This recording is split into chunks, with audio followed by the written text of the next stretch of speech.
कल्पना कीजिए, आज से लगभग 400 करोड़ साल पहले की धरती को, जब यह ग्रह आज जैसा नीला, सुंदर और जीवन से भरा नहीं था, बल्कि एक उबलता हुआ आग का दरिया था। पृथ्वी उस समय एक लावे का बड़ा गोला था। चारों ओर आग की लपटें उठ रही थीं। गंधक और मीथेन जैसी जहरीली गैसें वातावरण में फैली थीं। आसमान में न कोई नीला रंग था, न बादल, न हवा की ठंडी सांसें, बस लाल गर्म धुआं, काली राख और गरजते हुए ज्वालामुखी।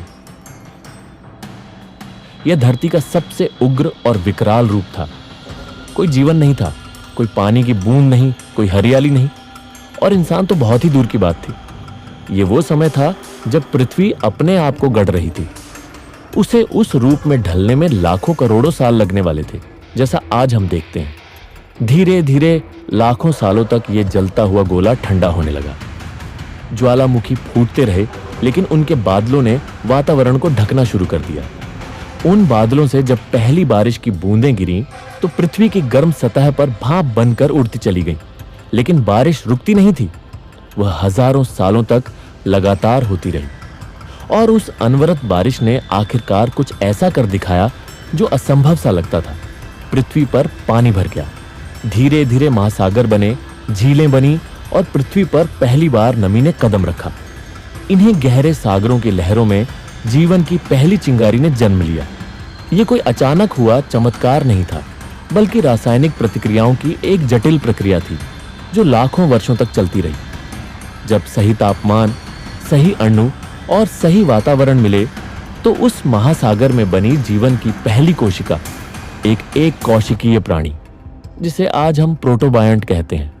सोचिए, एक अकेली कोशिका, इतना सूक्ष्म, जिसे आप बिना माइक्रोस्कोप के देख भी नहीं सकते, लेकिन उसी से आगे चलकर हर पेड़, हर पक्षी, हर जानवर और अंततः हम इंसान बने। उस एक कोशिका ने पानी में तैरते हुए खुद को दोहराना शुरू किया।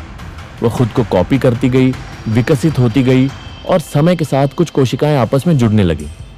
फिर बने बहुकोशिकीय जीव, और यूं ही शुरू हुआ जीवन का सबसे लंबा सफर। समुद्रों की गहराइयों में पहले बने शैवाल और छोटे जीव। फिर लाखों साल बाद वे जीव मछलियों में बदले। इन मछलियों ने समुद्र को घर बनाया, लेकिन प्रकृति की योजना कुछ और ही थी।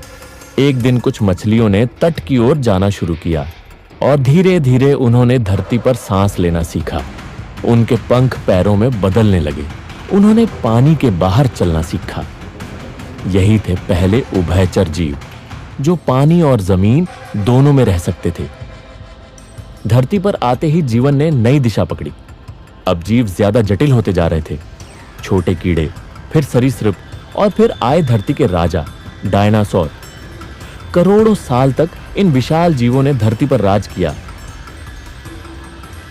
लेकिन एक दिन एक विशाल उल्का पिंड ने इस पृथ्वी को हिलाकर रख दिया।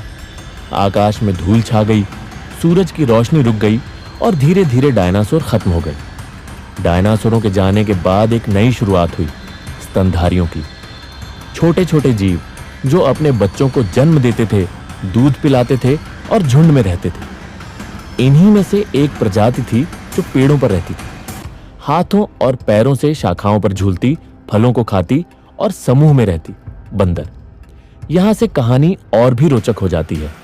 इन बंदरों में से कुछ ने धीरे धीरे झाड़ियों और मैदानों की ओर जाना शुरू किया।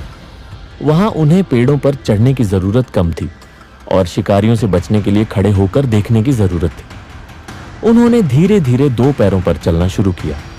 उनका शरीर बदला, रीढ़ सीधी हुई और हाथ मुक्त हो गए औजार पकड़ने के लिए।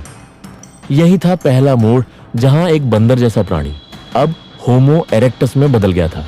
वह इंसान जो सीधा खड़ा होता था, पत्थर के औजार बनाता था और आग को पहचानने लगा था। आग, इंसान का सबसे पहला साथी। जब उसने देखा कि बिजली गिरने से जंगल जल जाते हैं, तो उसने समझा कि आग में शक्ति है, रोशनी की, सुरक्षा की और भोजन पकाने की। आग ने इंसान को बदल दिया। उसने बोलना शुरू किया, इशारों से संवाद करना सीखा और समूह बनाकर शिकार करना सीखा। हजारों साल बीते और फिर आया होमो सेपियंस, आज का इंसान। होमो सेपियंस ने सीमाओं को पार करना शुरू किया। वह अफ्रीका से एशिया आया, फिर यूरोप और अंत में पूरी दुनिया में फैल गया। वह अब पेड़ पर नहीं, जमीन पर था।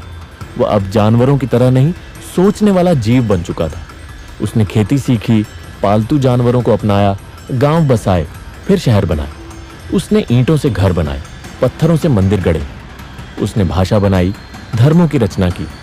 कभी उसने प्रेम किया तो कभी युद्ध। वह गुफाओं से निकलकर महलों में आ गया। उसकी कलाएं बनी, संगीत गूंजा, लेखन शुरू हुआ। सभ्यताएं बनी, सिंधु, मिस्र, यूनान, रोम। गैलीलियो ने दूरबीन से तारों को देखा, न्यूटन ने गुरुत्वाकर्षण को समझा, एडिसन ने बल्ब जलाया, आइंस्टीन ने ब्रह्मांड की गहराइयों को समझाया। फिर कंप्यूटर आया, इंटरनेट आया और अब इंसान रोबोट बना रहा है। आज हम मंगल पर जाने की तैयारी कर रहे हैं।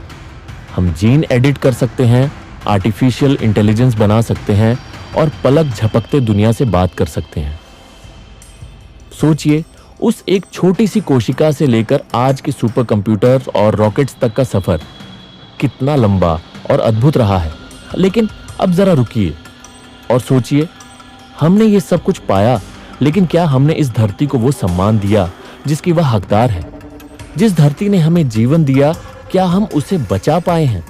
आज हमारी नदियां गंदी हैं, हवा झरीली है, जंगल खत्म हो रहे हैं और कई प्रजातियां विलुप्त हो चुकी हैं।